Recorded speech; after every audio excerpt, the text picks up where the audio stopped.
హైదరాబాద్లో ఎన్నో చారిత్రక సుందర ప్రదేశాలు ఉన్నాయి. హైదరాబాద్లో ఉంటున్నా కూడా చాలామంది వాటిని మిస్ చేసుకుంటూ ఉంటారు. మరి అవేంటో ఇప్పుడు చూద్దాం.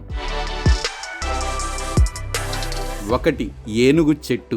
గోల్కొండ కోట బయట గోల్కొండ గవర్నమెంట్ స్కూల్ దగ్గరలో ఓ పెద్ద ఏనుగు చెట్టు ఉంది. అక్కడి వారు దాన్ని హాతీ కా పేడ్ అంటారు. అది ఎంత పెద్దదంటే దాని మొదలు సుమారు 25 అడుగుల వ్యాసం ఉంటుంది. ఆ చెట్టు మొదట్లో పెద్ద తొర్ర ఉంటుంది. ఈ తొర్రకు కూడా ఒక కథ ఉంది. ఆ రోజుల్లో దొంగలు రాత్రిళ్లు చోరీ చేసి ఆ తొర్రలోనే దాక్కునే వాళ్ళని అంటారు. ఈ చెట్టు వయసు 100 ఏళ్లు ఉంటుందని భావిస్తారు. మీరు గనక గోల్కొండకు వెళితే ఖచ్చితంగా అది తప్పకుండా చూడండి. 2. Zoo park. పిల్లలు పెద్దలు అనే తేడా లేకుండా ప్రతి ఒక్కరూ సందర్శించాల్సిన మరొక ప్రదేశం నెహ్రూ జూ పార్క్. అడవులకే పరిమితమైన ఎన్నో జంతువులను ఇక్కడ చూడొచ్చు. వందలాది ఎకరాల్లో విస్తరించిన ఈ పార్కు మొత్తం కలియదిరగటానికి ఒక రోజు మొత్తం కేటాయించవచ్చు. 3.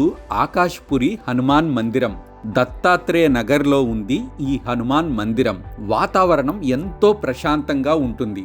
మెహదీపట్నం నుంచి సుమారు 6 కిలోమీటర్ల దూరంలో ఉంటుంది. ఇక్కడ ప్రతిష్ఠించిన ఆంజనేయుడి విగ్రహం ఏకంగా 51 అడుగుల ఎత్తు ఉంటుంది. హైదరాబాద్లోని హనుమాన్ ఆలయాల్లో ఈ విగ్రహం ఎంతో ప్రత్యేకమైనది.